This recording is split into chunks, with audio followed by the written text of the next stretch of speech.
अस्सलाम वालेकुम नाजरीन, इस एपिसोड के आगाज में हम देखेंगे कि जब काई कबीले में अलाउद्दीन गोंजा से कह रहा होता है और उससे पूछ रहा होता है कि तुम पहले मुझे जवाब दो, अगर हमें अपने घर वालों के खिलाफ जाना पड़ा तो क्या तुम मुझे हाँ कहोगी और सब कुछ छोड़कर मेरे साथ चलोगी गोंजा। इस पर गोंजा थोड़ी देर खामोश रहती है और फिर कहती है, मदरसे वाले, मैं इस मोहब्बत के लिए लड़ने पर राजी हूँ, लेकिन तो अलाउद्दीन कहता लेकिन कुछ नहीं गोंजा, तुम्हारे पास सिर्फ एक हक है, क्या तुम्हें मैं कबूल हूँ या नहीं। इस पर गोंजा कहती है, मुझे कबूल हो और फिर खुश होते हुए कहती है, मैं तुम्हारे साथ इस रास्ते पर चलने के लिए तैयार हूँ, चाहे जो कुछ भी हो जाए, पीछे नहीं हटूंगी मदरसे वाले। तो अलाउद्दीन भी निहायत खुश होते हुए कहता है गोंजा, और फिर गोंजा कहती है, चलो उस्मान साहब से बात करो। तो अलाउद्दीन कहता है, मैं जाता हूँ लेकिन तुम अब पीछे नहीं हटोगी। तो गोंजा कहती, हाँ नहीं हटूंगी। और फिर अलाउद्दीन कहता है, तो फिर मैं मोहब्बत का वादा चाहता हूँ, क्या तुम कहानियों में सुनाई जाने वाली मोहब्बत की तमाम दास्तानों की कसम खाती हो। तो गोंजा खुश होते हुए कहती है, मैं कहानियों में सुनाई जाने वाली मोहब्बत की इन तमाम दास्तानों की कसम खाती हूँ। तो अलाउद्दीन निहायत खुश होता है और फिर कहता है, मैं अब जाता हूँ और अपने बाबा से बात करता हूँ। और फिर गोंजा खुशी खुशी वहाँ से भाग जाती है, जबकि पीछे से अलाउद्दीन निहायत खुश होते हुए अल्लाह का शुक्र अदा करता है और कहता है, अल्लाह तेरा शुक्र है, मैं अब जाकर अपने बाबा से बात करूंगा, अल्लाह का शुक्र है। जबकि दूसरी जानब जंगल में जब उस्मान साहब इमरान तेगन के आदमियों से भाग रहे होते हैं तो इतने में ही इमरान तेगन और उसके आदमी उस्मान साहब को घेर लेते हैं और सामने आ जाते हैं। इमरान तेगन कहता है, मैंने तुमसे कहा था कि तुम्हारे पास भागने का कोई रास्ता नहीं है उस्मान। जिस पर उस्मान साहब थोड़ा हंसते हैं और फिर इमरान तेगन बताता है कि जरकुताए मर चुका है, तुम्हारे सिपाही मर चुके हैं और आखिर में तुम्हारा बेटा शहजादा उरहान भी मर गया है। तुम्हारे जिंदा रहने की वाहिद वजह मेरी वो अलामतें हैं, वरना मैं बहुत पहले तुम्हारा सर काट चुका होता। तो उस्मान साहब जवाबन कहते हैं, तुम मेरे बेटे को छूना तो दूर की बात, मेरा एक बाल भी बीका नहीं कर सकते, मैं तुम्हें बुरी तरह मार डालूंगा। और फिर इमरान तेगन अपने आदमियों को इशारा करता है तो उसके आदमी उस्मान साहब से लड़ने के लिए आगे रवाना होते हैं। तो इमरान तेगन कहता, तुम बेकार में मज़ाहमत कर रहे हो उस्मान। उस्मान साहब कहते, मज़ाहमत ईमान से आती है, मैं कभी हार नहीं मानूंगा। और फिर इमरान तेगन के आदमी उस्मान साहब पर हमलावर हो जाते हैं और उस्मान साहब उनसे लड़ने लग जाते हैं और बहुत ही बहादुरी के साथ उनका मुकाबला करते हुए एक ही लम्हे में तीनों सिपाहियों को जहन्नम वासिल कर डालते हैं और फिर कहते हैं, मैं तुम्हें बुरी तरह मार डालूंगा इमरान तेगन।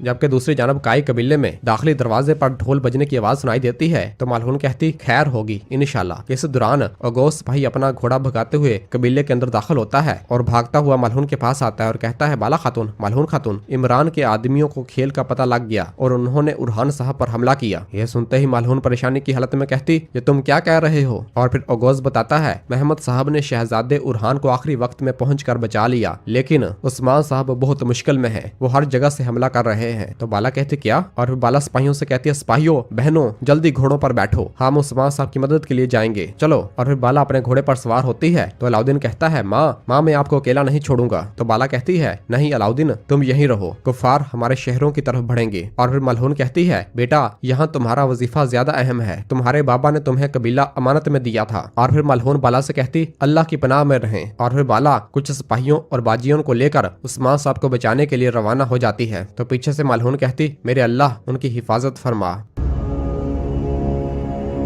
जबकि दूसरी जानब जंगल में उरहान और उनके सिपाही अपने घोड़े भगाते हुए उस्मान साहब को बचाने की जगह पर आते हैं तो देखते हैं वहां बहुत से काई सिपाही शहीद हुए पड़े होते हैं। यह देखकर सब अपने घोड़ों से नीचे उतरते हैं और उरहान परेशानी की हालत में कहता, मेरे अल्लाह इस मिल्लत के लोगों को, इनके सरदार और मुझे मेरे बाबा को खोने के दर्द से मत आजमाना या रब। और फिर शामिल आसपास देखते हुए कहता है, मेरे शहजादे उस्मान साहब और जरकुताए साहब यहाँ नहीं है। और फिर बाई संगूर कहता है, इनके पास उस्मान साहब के मंसूबे को जानने का कोई इम्कान नहीं था, शहजादे इसमें जरूर कुछ गड़बड़ है। यह सुनकर महमद कहता है, एक कुत्ता बिलाखिर कुत्ता ही होता है, क्या इसे उस्मान साहब पर हमला करने के लिए किसी वजह की जरूरत होगी है। तो उरहान गुस्से से कहता, इमरान को किसी ने हमारे मंसूबे के बारे में बताया, हमारे दरमियान एक गद्दार है, मैं इस गद्दार को तलाश करूंगा, मैं इसे ढूंढ कर खुद सजा दूंगा, लेकिन पहले हम उस्मान साहब को तलाश करेंगे। और फिर दमीर बोहा कदमों के निशानात को देखते हुए कहता है कि वो घोड़ों को छोड़कर भाग गए शहजादे। तो उरहान कहता है, इमरान इस वक्त तक इनका पीछा नहीं छोड़ेगा जब तक वो अलामत हासिल नहीं कर लेता। हम इस कुत्ते से पहले मेरे बाबा को तलाश करेंगे। और फिर आइकुत भी कुछ निशानात को देखते हुए कहता है, शहजादे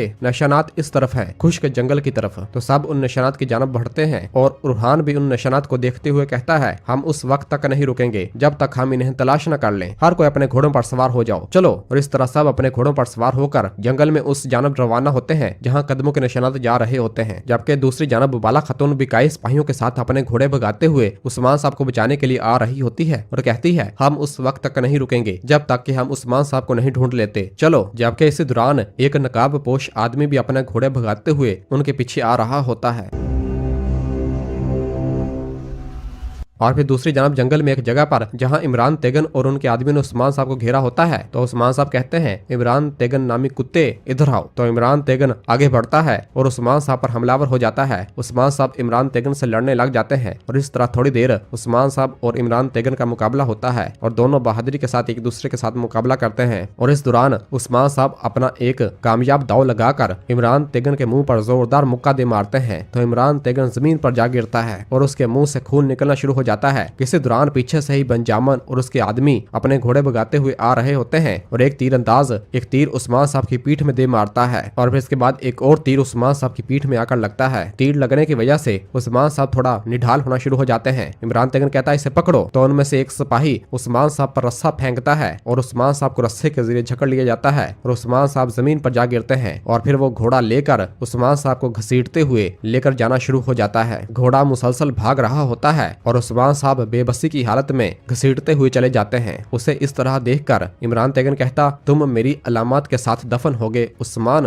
और घोड़े पर सवार आदमी उस्मान साहब को मुसलसल घसीटते हुए ही चला जाता है। और फिर पीछे से इमरान तेगन बेंजामिन से कहता कि यकीनी बनाओ कि वो मर चुका है। और फिर इधर जब वो घोड़े पर सवार आदमी उस्मान साहब को घसीटते हुए ले जा रहा होता है तो उस्मान साहब अपना खंजर निकालते हैं और जोर से पीछे से उस पर वार करते हैं। खंजर लगने की वजह से वो सिपाही घोड़े पर ही मर जाता है, लेकिन घोड़ा भागता हुआ ही चला जाता है।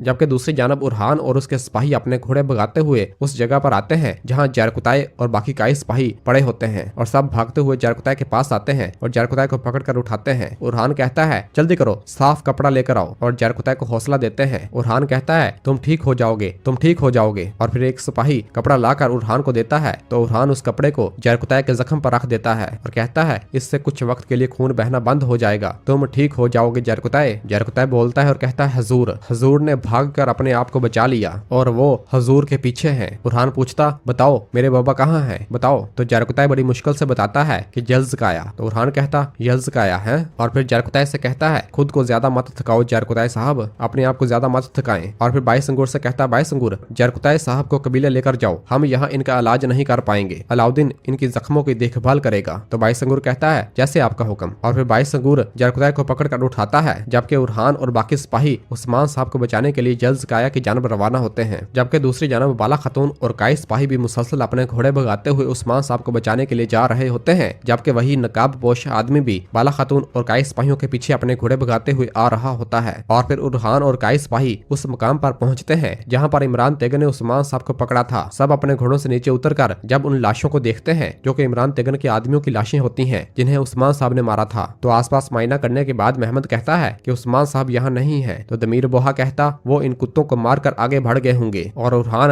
अपने बाबा को पुकारता है कि इस दौरान आइकुद को उस्मान साहब की तलवार मिलती है और वो उस तलवार को उठाकर देखता है और कहता है, शहजादे मेरे हजूर की तलवार। तो उरहान अपने बाबा की तलवार को देखता है जो कि खून से लिपटी होती है और फिर इस दौरान जमीन पर देखता है जहां उस्मान साहब को घसीटा गया होता है। उसे देखकर उरहान कहता, उन्होंने मेरे हजूर को घोड़े के पीछे घसीटा, इनकी तलवार यकीनन गिर गई होगी। सब सिपाही बहुत ज्यादा परेशान हो जाते हैं। और फिर दमीर बोहा कहता है, क्या होगा अगर उस्मान साहब मार गए? तो उरहान गुस्से से कहता है, चुप रहो, होश में आओ, क्या मेरे बाबा को मारना इतना आसान है, हैं? और फिर कहता है, हम निशानात का ताकुब करेंगे और हम उस्मान साहब को ढूंढेंगे, चलो। और फिर उरहान और कई सिपाही अपने घोड़ों पर सवार हुए उन निशानात के ताकुब के लिए उसके पीछे रवाना होते हैं। जबकि दूसरी जानब काई कबीले में बाईस अंगूर जरकुताई और जख्मी सिपाहियों को लेकर कबीले में आता है। बाईस अंगूर पुकारते हुए कहता है, शहजादे अलाउद्दीन को खबर दें, जरकुताई साहब जख्मी हैं। ये सुनते ही मलहून और उलगन जरकुताई की जानब भागती हैं और अलाउद्दीन भी भागता हुआ जरकुताई के पास आता है और कहता है, जरकुताई जरकुताई साहब बर्दाश्त करें, बर्दाश्त करें। उलगन भी जरकुताई को देखकर बहुत ज्यादा परेशान हो जाती है, जबकि गाजी भी अपने बाबा को देखकर बहुत परेशान हो जाता है। जरकुताई कहता, मेरे हजूर चले गए, मेरे हजूर चले गए। ये सुनते ही मलहून भी निहायत परेशान हो जाती है, जैसे उसके पांव तले जमीन ही निकल गई हो। और फिर अलाउद्दीन चीखते हुए कहता, पानी उबालें और फौरन आग जलाएं, चलें। अलाउद्दीन जरकुताई से कहता है, बर्दाश्त करें, बर्दाश्त करें। और सिपाहियों से कहता है, चलो इन्हें शिफा खाने ले चलो, चलो। और सिपाही जरकुताई को लेकर शिफा खाने की जानब रवाना होते हैं तो गाजी अलाउद्दीन से कहता है, मेरे शहजादे मेरे बाबा को ठीक कर दें। तो अलाउद्दीन कहता है, मेरे बहादुर वो ठीक हो जाएंगे, वो ठीक हो जाएंगे, फिक्र ना करो, तुम मजबूत रहो। देखो मैं वादा करता हूँ मैं तुम्हारे बाबा को ठीक करूंगा, ठीक है, चलो। और इसी जगह पर एपिसोड खत्म करते हैं। मिलते हैं बहुत जल्द अगली एपिसोड के साथ। वीडियो को लाइक कर दें।